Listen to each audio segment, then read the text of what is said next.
High everyone, how are you? আশা করি ভালো আছেন, আমিও ভালো আছি। তো আমি আসছি আজকে জাহানারাপুর বিষয়টা নিয়ে কথা বলার জন্য। ওটা আপনার কিছু হলেও শুনছেন, খুঁটিনাটি হলে জানেন। তো আমি ওদিকে না যে আমি শুধু কথা বলবো, তামিম ভাই জাহানারাপুর বিষয়টা নিয়ে একটা পোস্ট করছে। তো উনি পোস্টে সুন্দর সুন্দর কথাগুলোই উল্লেখ করছে। তো উনি উল্লেখ করছে হলো গিয়ে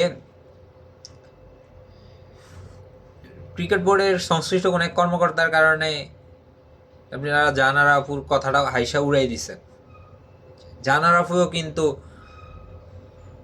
ক্রিকেটের সাবেক অধিনায়ক ছিল, নারী ক্রিকেটের। তো ওনার কথাটাকে গুরুত্ব দেওয়া দরকার ছিল। তো আমরা ধরতে পারি যে এটা বিসিবি জানে, এজন্য এটাকে হাইসা উড়াই দিছে। তো তামিম ভাই বলছিল যে একটা গোয়েন্দা সংস্থা প্রতিষ্ঠা করতে, যাতে ক্রিকেট বোর্ড বা অন্য কোনো কেউ সংশ্লিষ্ট ইনভলভ থাকবে না, এটা নিরপেক্ষভাবে চলবে।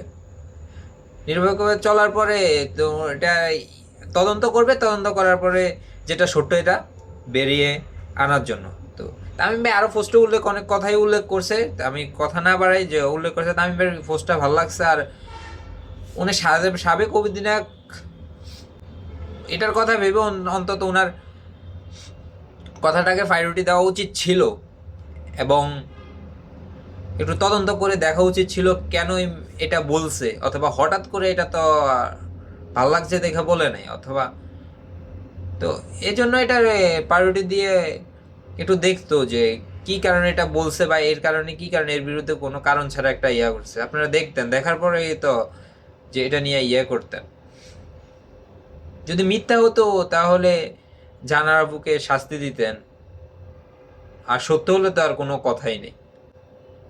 আজকে এই পর্যন্তই। তামিম ভাইয়ের পোস্ট করলে পোস্টগুলোর লাইনগুলো ভালো লাগছে, এজন্য আর কি ভিডিওটা তৈরি করা। আর ক্রিকেট বোর্ডের একটি সংশ্লিষ্ট একটা সাবেক অধিনায়কের সাথে এরকম করে এটা তো কখনো মানা যায় না।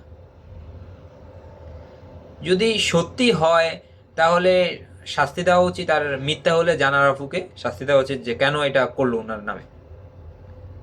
এই আর কি, শেষ।